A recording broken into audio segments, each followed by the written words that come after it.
So, Gary, the first thing I do is I get it measured. So this is for the oil pan, this 45, and then this is gonna be a 90 for the return of the turbo. So basically, I tape it so it doesn't fray like that and it's easier to put in.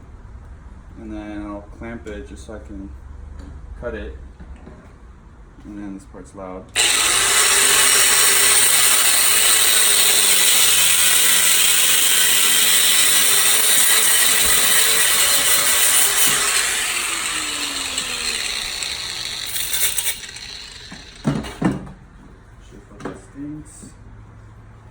And then, so I usually, actually these are better, and just cut it off because there's always like a little strands that stay. So I'll unclamp it and then take my tape off. Classy.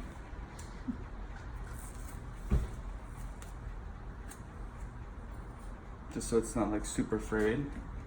And then what I'll do is, so the back piece, this piece right here, right where this screws onto, I'll grab a socket. So usually I just grab one that's the same thickness all the way through. This is kind of like a depth. And then I put the socket here and I clamp it down. Right, so the socket just gives me like, so it's nice and flat. And then what I'll do is, so these are metal. All the other hose I use is nylon. It's actually a lot nicer. This is cheap eBay shit, but I'll put it at an angle like this. Like whatever side's shittier, I'll lay in and then just patiently push everything in to where all the little metal strands are inside of it.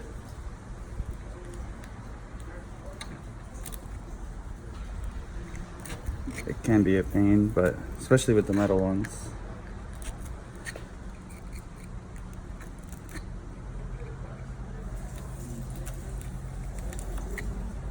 And then once, I'll keep some pressure down on it because it's gonna want to come out.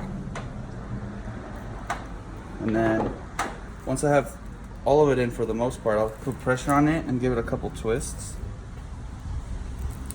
And there's some strands out of this one, but then I'll keep pressure on it, release, right? Try not to touch it because it's not all the way in. And then what I'll do is I clamp it like this, and then I go grab a socket that's this size. This is a -10 line, so 27 millimeter. And then if you, let me grab the flashlight. So, put the camera over here, dude. So see how it's not all the way in the hole yet? Like the hose? Like it's not seated to the, to the threads. So then I'll put the socket on it. Make sure I clamp it good. Let me get on this side. And then put the socket on it. And then, see, so it's moving on me. So I'll clamp it a little bit tighter.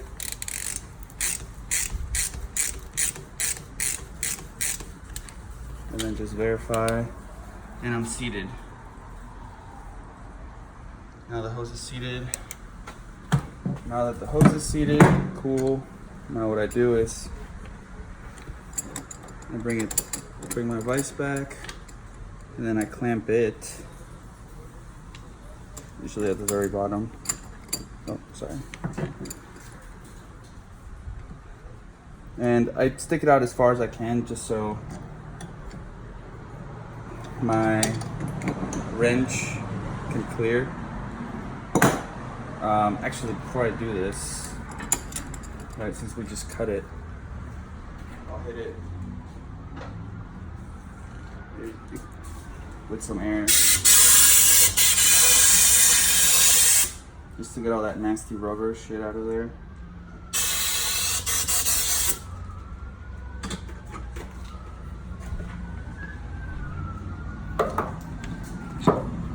So then I clamp it as far out as I can, so just so my wrench clears.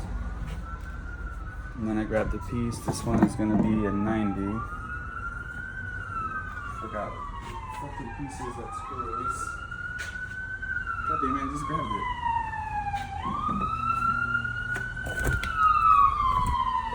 Oh, here it is. And then I'll hold the hose so it doesn't move on me.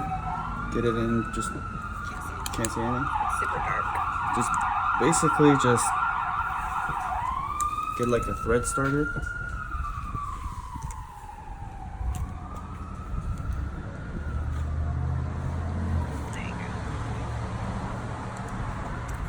It's popping itself out.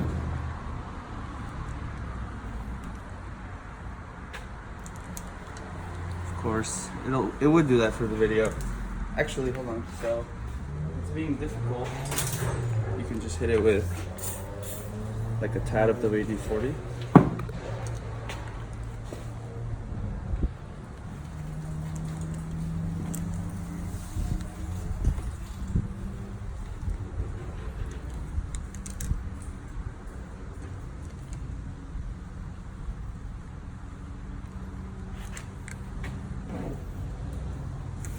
The thing is just for Gary. It's staying.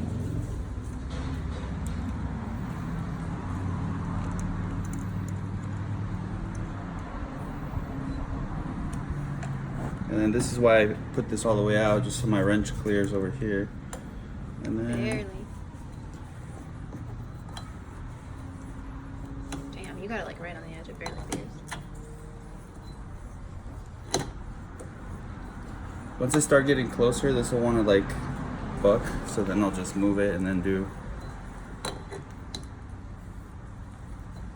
And this is exactly how I built my power steering lines, and that's like 1500, almost 2000 psi, and hasn't leaked. So now it's getting to the point where it's super tight. So what I'll do now is I'll put the socket back. Just so it raises it. And then I'll put this back.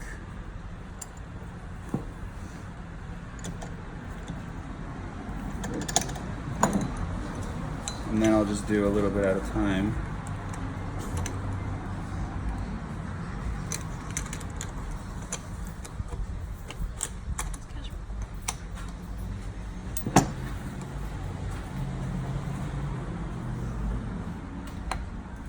And then I just get it to seat.